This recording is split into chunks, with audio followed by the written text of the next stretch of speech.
कार्यक्रम के पुण्यार्जक हैं श्री रोहित गोधा, नेहा गोधा डिब्रूगढ़, श्री नवीन झांझरी, प्रियंका झांझरी जोरहाट, श्री धर्मचंद, मैना देवी, शशि, पीयूष जैन, निधि जैन, शोभित जैन, दिव्यांश जैन, सुजानगढ़, शिवसागर। तृष्णानलं प्रदीप्तानां सुसौख्यं तु कुतो नृणां दुःखमेव सदा तेषां एरता धन संचये। एरता धन संचये, जो धन को संचय करने में ही रत रहते हैं। अनेक प्रकार के जीव जगत में पाए जाते हैं। आप जब देखेंगे कुछ लोग ऐसे होते हैं जिनसे आप कुछ भी कितना भी बात करो उन दुकान से फुर्सत ही नहीं है।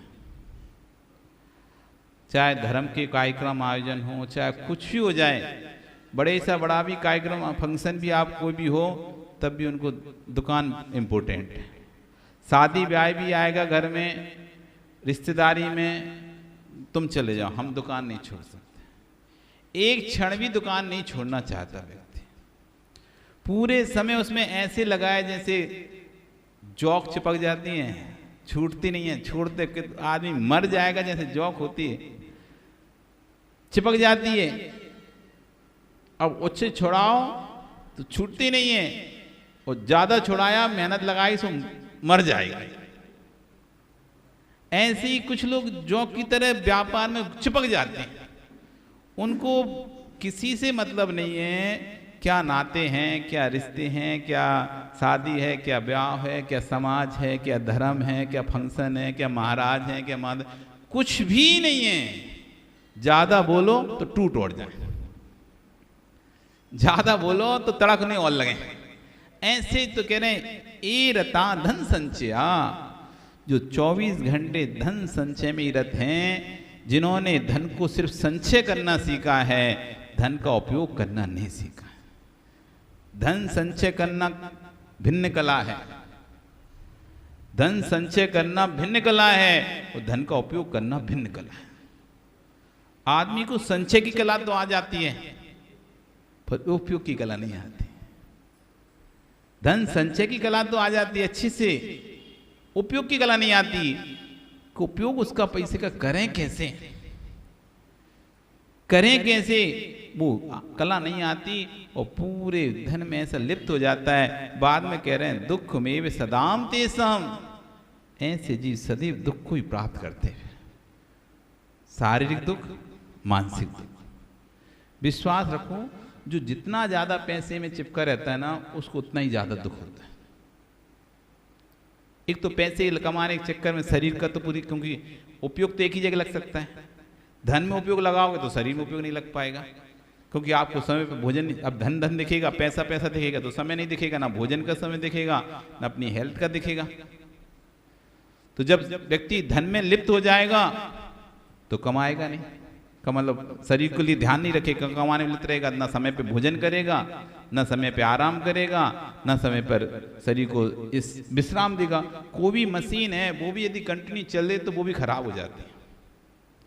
पौधों मशीन भी को भी ठंडा होने के लिए समय देना पड़ता है, आराम देना पड़ता है। फिर तो ये तो जैविक मशीन है, मानसिक मशीन है, इसको तो और ज्यादा आराम देना पड़ता है, ठंडे में रखना पड़ता है। आदमी व्यापार में गर्म हो जाता है, दिमाग ज्यादा चलता है ना, तो जब दिमाग चलता है तो नींद नहीं आती। जब दिमाग शांत होता है तभी नींद आती। जिनको नींद नहीं आती, ध्यान रखना, पूछना भैया क्या हो रहा है, अरे कुछ चल रहा है दिमाग में। क्या चल रहा है ये नहीं समझा, और चल रहा है। वो दिमाग जब तक चल रहा है, सोता भी है ना, तब भी ऐसा लगता है वो जग रहा है। उसको ऐसा लगेगा, दुनिया को लग रहा है सो रहा है, और उसको भी लग रहा है मैं सो रहा हूं, लेकिन सोते सोते उसे लगे मैं जग रहा हूं, और मुझे सब सुनाई दे रहा है, सब पता चल रहा है क्या हो रहा है, कितना बज गया, सब कुछ हो रहा है, और सो रहा है। पर वो क्या हुआ, पर नींद जब सुबह उठा तो फ्रेश नहीं है, दिमाग चालू था, चल रहा था दिमाग। मशीन अगर बंद ना हो दिमाग की, तो मशीन गर्म हो जाती है, और ज्यादा चले तो व्यक्ति पागल हो जाता है। विश्राम ना मिली ना, तो ऐसी कह रहे जो धन संचय में रत हैं, विश्राम ही नहीं दे अपने आप को। सुबह 6 बजे से निकलते हैं, रात को 10 बजे घर पहुंच रहे हैं। क्या कर रहे हो, कितना कमा रहे हो, उसको उपयोग कब करोगे? तृष्णा अनल प्रदीप्ता नाम, ऐसी तृष्णा रूपी अनल यानी अग्नि से प्रदीप्ता नाम जो संतप्त हो रहे हैं, तृष्णा रूपी अग्नि जल रहे हैं, सौख्यम तू कुतो नृणाम, ऐसे मनुष्यों को सुख कहां, सुख कहां? कवियों ने भी लिखा है, धन को सुख नहीं लिखा, पहला सुख धन नहीं है, पहला सुख निरोगी काया। अगर काया निरोगी नहीं है, तुम्हारा धन भी कोई काम का नहीं है, कैसे भोग भोगोगे? कितने लोग देख लो आप, बड़े बड़े पैसे वाले लोग देख लो, रोगी पड़े हैं, आप ही को इनके धन का क्या उपयोग होगा? कोई दवाइयों पे चल रहे हैं, कोई किसी पे चल रहे हैं, जीवन उनका कुछ नहीं है, क्योंकि जब पैसा कमाने में लगे थे तब ध्यान नहीं दे पाए। अब ऐसी हालत हो गई, डॉक्टर ने इतने तो ऑपरेशन कर दी, इतनी कंडीशन लगा दी, तो चल रहे हैं बस। बड़े बड़े तुम सोचते हो जो जितने पैसे वाले बड़े बड़े करोड़पति अरबपति खरबपति लोग हैं, उनका खाना तुम देख लोगे ना, तुमको इससे ज्यादा तो अच्छा हम खाते हैं, घी तेल बढ़िया मस्त। उनका क्या दिखेगा? सलाद खा रहे हैं, टमाटर खा रहे हैं, सूखी रोटी खा रहे हैं। की नसीब नहीं है, क्यों खा लेंगे अभी और चले जाएंगे जल्दी। वे जीने के लालच में, पहले धन के लालच में परेशान थे, अब जीने के लालच में परेशान हैं। उनके तुम देख लो, उनकी डाइट देख लो, आप गजब मान जाओगी।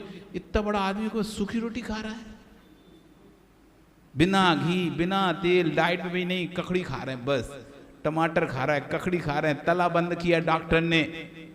डॉक्टर ने घी की मना की है, तले मना की है, सब की मना की, तेल मिर्ची मसाले मना कर दिए। क्या खा रहे हैं? बस ककड़ी खा रहे हैं। कोई उबला खाना खा रहा है, कहीं मिल जाएंगे बड़े बड़े लोग, पैसे करोड़पति अरबपति, क्यों? डॉक्टर बोला है उबला खाओ, लौकी उबाल उबाल के खा रहे हैं। क्या अच्छी लगी? लौकी अच्छी लगती है क्या?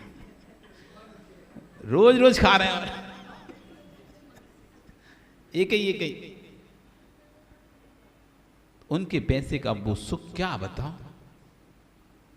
बाहर भी जाते हैं, दूसरों की पार्टियों में जाते हैं, तब भी अपने खाना खा रहे हैं उबला हुआ।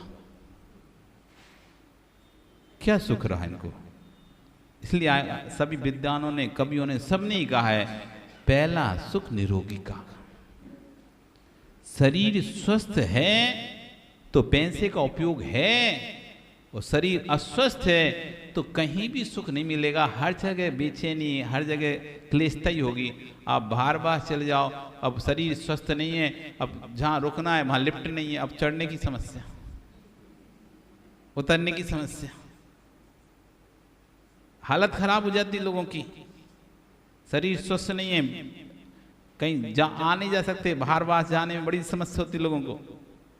इसलिए आचार्य कह रहे हैं कि तृष्णा अनल प्रदीप्ता नाम, ऐसा व्यक्ति तृष्णा रूपी अग्नि में जलता हुआ, सौख्यम कुतो न, ऐसे व्यक्ति को सुख कहाँ मिलेगा? इसलिए धन का उपयोग करना सीखो, धन कमाओ तो उसका भोग करना भी सीखो।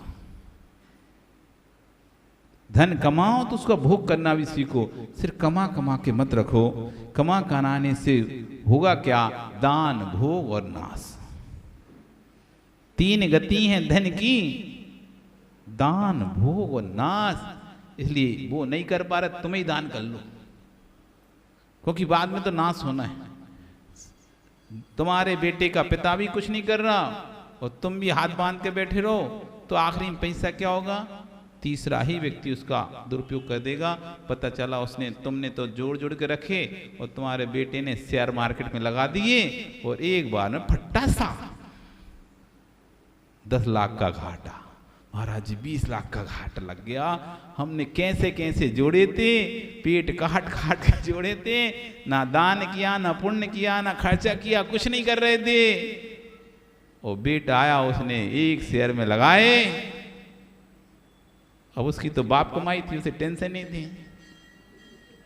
और एक बार में कैसे कैसे घाटे जाते हैं, सुनते नहीं देते। कोई 20 लाख घाटे में है, कोई 10 लाख बेटे घाटे में, कोई शेयर में इतने घाटे में। ये पैसा भैया कहाँ से? मेहनत से जोड़े थे, दिन रात एक पसीना मेहनत करे। अरे आदि करते दिन रात नहीं करते, सिर्फ दिन ही दिन में करते। कम रात में भगवान को अपने आप को समय देते तो पुण्य का संचय होता, तो घाटा ही क्यों होता?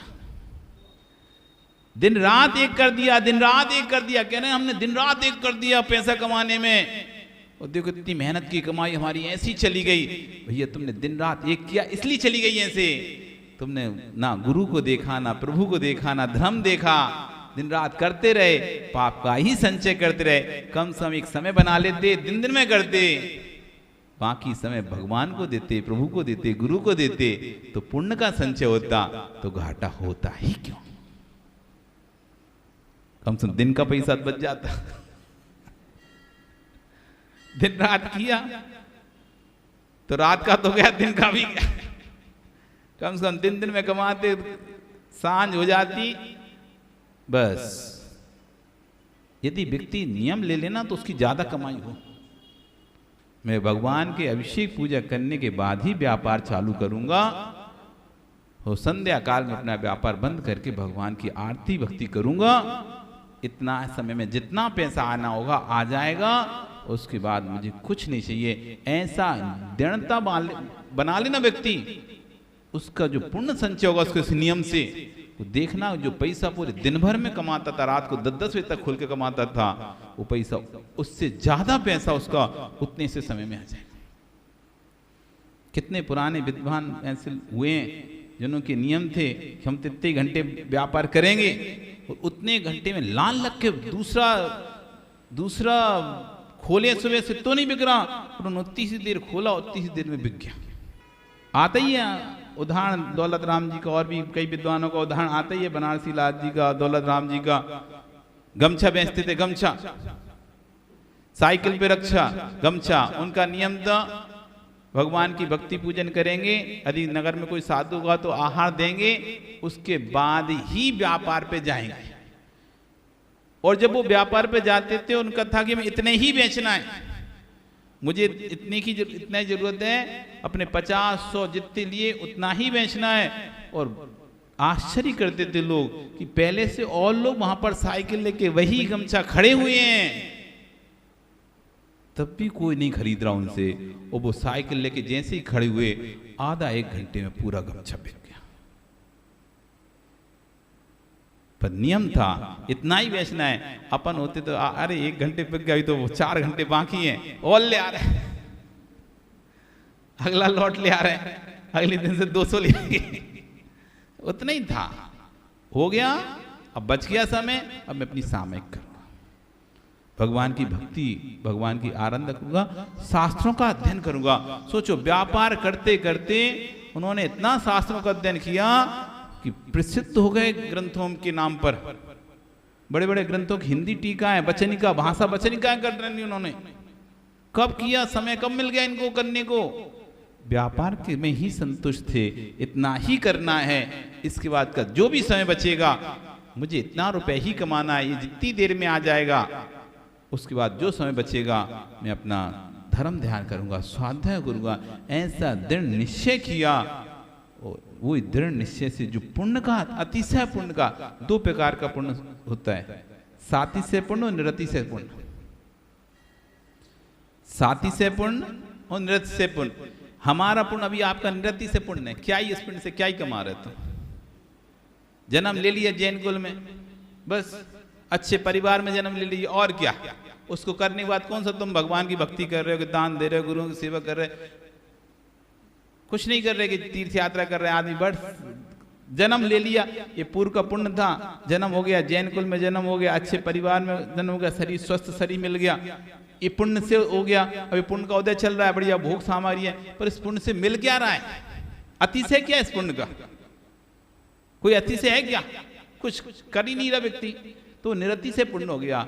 वो पुण्य का अतिशय तब कहलाता है जब हम पुण्य के उदय में हमने देखो ये संयम ले लिया, हमने पुण्य के उदय में व्रत ले लिया, हमने पुण्य के उदय अपना कल्याण कर लिया, हमने दान पुण्य कर करके अपने परिणाम को शुद्ध कर लिया, हमने अपने पुण्य का उपयोग किया, और हमारा पुण्य अतिशय रूप में फलित होगा अब आगे जाके। जैसा धन कमाते हैं वो धन उन्हीं कार्यों में, उन्हीं साधनों में निकल जाता है। यदि गलत मार्ग से धन कमाया है तो आप विश्वास मानो, व्यक्ति को लगता है कि गलत मार्ग से जल्दी पैसा आ गया, तो वैसा पैसा जाता भी है उसका। एक कथानक आता था ना, एक माँ दूध बेच बेच के नद खरीदी। नद खरीदी उसने, दूध में पानी मिला मिला के नद खरीदी खूब।